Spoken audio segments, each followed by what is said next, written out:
Hey everyone, Mr. Sujano here. In today's video, we're taking a look at Granblue Fantasy Versus. Let's get started. Granblue Fantasy Versus is a brand new fighting game released in March on PS4 and PC. Now, while Granblue Fantasy Versus is brand new to the fighting game scene, its developers are not. The game is developed by Arc System Works, also known for developing games like BlazBlue, Guilty Gear, and even Dragon Ball FighterZ. So for the most part, you could say Arc System Works knows what they're doing. When it comes to overall graphics, Arc System Works does not let you down. The game is completely beautiful. Visually, this game is very pleasing on the eyes. The menus are nice and clean and easy to navigate. The artwork is fantastic. The character models here, they look great. I love the way Arc System Works did this.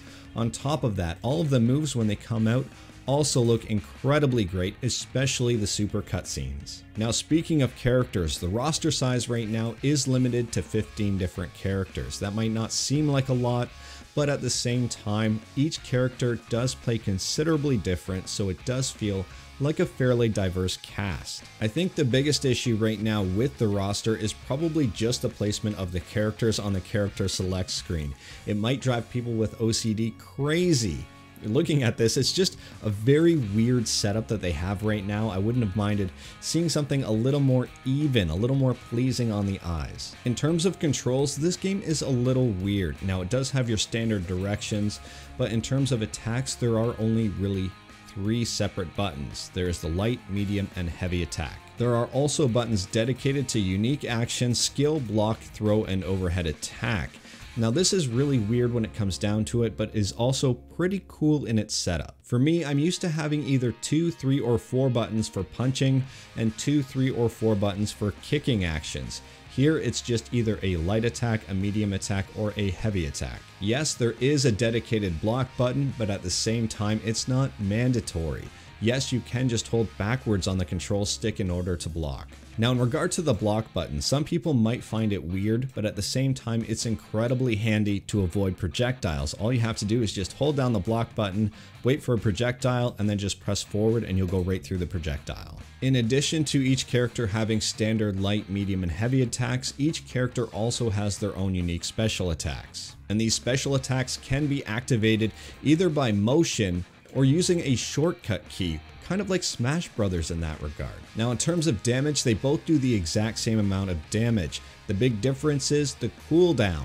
If you actually do the full motions in order to do the move, you will have a shorter cooldown as opposed to using the shortcut button. Each special move has its own cooldown period, and the variation of the special move that you do will dictate how long that cooldown period is. For example, if you do a special move using a light attack button, the cooldown will be considerably shorter than if you did the same special move using a heavy attack button. The combos in this game are incredibly easy to do. They are usually just mashing one of the 3 attack buttons, either light attack a whole bunch, medium attack a whole bunch, or heavy attack a whole bunch in order to do a basic combo. And yes, you can also string those combos with a special move in order to increase your combo length. Now, the game has the standard modes that most fighting games have. It has a story mode, which is RPG mode, a versus mode, arcade mode, training, as well as online play. The online lobbies here are actually really fun. So I love the online lobby mode. You can challenge people here, or you can challenge random people if you like, just through random matchmaking. To me, the delay-based netcode is one of the biggest detractors in this game. It'll probably be, hopefully, one of the last games that Arc System Works makes with delay-based. It seems they are moving to the newer, and I don't know if it's newer, the better version, I'll say, the better rollback system, where online play will be much better between 2 people. If you are playing this game casually online though, it's not really a big deal. I've had fairly decent connections, but it is noticeable when there is a delay. Overall though, the community online can be very good. It can also be poor at times if someone is upset that they did lose, but most of the time it is pretty pleasant chat. The RPG mode is really weird. I still can't decide whether I like it or I hate it. Regular missions, I absolutely hate. Boss missions, I enjoy. Now, the upgrade system is very weird and I don't like it. It only applies to RPG mode, but at the same time, it's a very convoluted system and unnecessary in my opinion. I guess a redeeming quality of this weapon upgrade system, I mean, I've played through this game on PS4, I've just started a campaign on PC, and one aspect that I didn't really put a lot of effort into was upgrading my stuff in RPG mode. I felt that the missions are easy enough to get through without having everything completely maxed out. What's also weird about the RPG mode is that it's more of a beat 'em up mode. It's not necessarily a fighting game in that regard. It's not a one-on-one or anything like that. You get enemies on either side of you. You usually just end up plowing through a whole bunch of enemies in a mission. It's very weird. It's not necessarily a bad thing, but if you are looking for a traditional fighting game story mode, you probably won't find it here.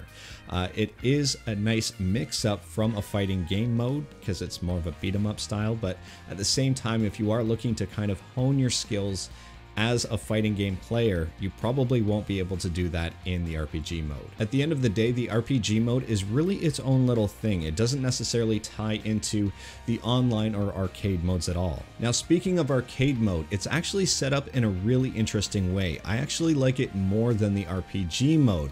You'd think maybe without the story, without all the crazy details, it would be more boring, but it has a difficulty level that's very interesting. At the beginning of the arcade mode, you will select your opponent and their difficulty, and you get the option to change that after each match. One thing I can't get over is how gorgeous this game is. The cutscenes, the animations, everything just looks amazing. I know I said that before, and I don't want to sound like a broken record, but really this game is beautiful.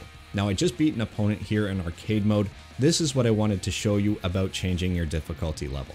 So if you finish the match and maybe you found it just a little bit too hard, maybe you're still learning a few things about your character and want to try things out at an easier difficulty level, you can just do that. At the same time, if you thought it was too easy, you can just crank up the difficulty for the next match. As to whether or not you should get this game, it is definitely a yes from me.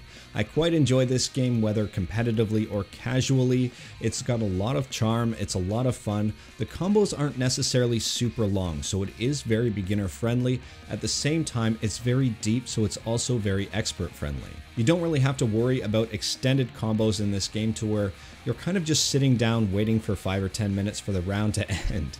This is pretty straightforward, it's very fast combat. Just don't get stuck in a corner. If you get stuck in the corner, it's almost going to be game over if you're playing online. So right now on Steam, the base game is going for $60. The game and season pass is going for $80. This might seem like a steep price for some, but it's also cheaper than some of the other games out there. For example, Dragon Ball FighterZ with all of their season passes went over $100 easily. And if you don't believe me, for Dragon Ball FighterZ, it is listed at $60. For the full package, it's listed at $109.97. The character pass gets you 5 different characters, which will average you about $4 per character, which seems pretty standard for most fighting games. For what it's worth, the 2 characters that I currently use are only found in the character pass, so for me, it is a necessity, but for you, it may or may not be. Now, in regards to the price of this game, I do want to say something about that. If you want to pick up the game at full price, it's not an issue. If you want to wait for the game to go on sale to pick it up, again, not an issue. If you're a casual gamer and don't necessarily see yourself dedicating hours upon hours into this game, but you do want to experience it. Maybe you want to play through arcade mode, maybe you want to play through RPG mode, then waiting for a sale is definitely a good idea. Put it on your wish list, wait for it to go on sale, and then pick it up. However, if you are a competitive player and do want to play this game online, do want to compete against people in a multiplayer setting, then picking up this game now is probably the way you want to go. So behind me here are the Steam charts. So this will show you how many people are currently playing this game. If we take a look, playing 8 hours ago, 1,566 people were playing. 24-hour peak peaked at 2,560 different players. Now comparing this to other fighting games on the market, for example, MK11 here has slightly more online players. Tekken 7 has even more online players. Dragon Ball FighterZ has less. Street Fighter V has less. So it's very popular at this moment. But I will say this, if history does repeat itself, chances are after a period of time here, there will be less people to play with online. These online numbers may dip a little bit. Maybe it'll be harder to find people in the lobbies. Maybe it'll be harder to find people in the random ranked matches. If you take a look at two other Arc System Works games here, BlazBlue, Central Fiction, you can see 87 people were only playing 8 hours ago.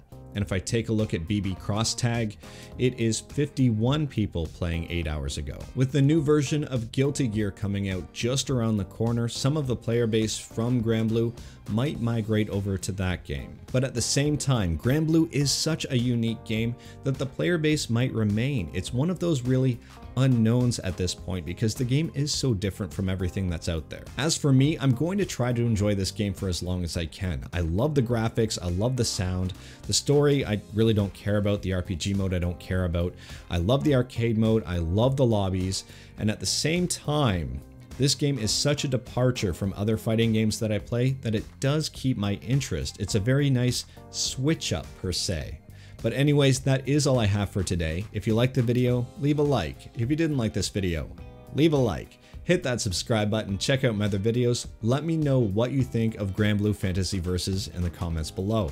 Thank you everyone, take care.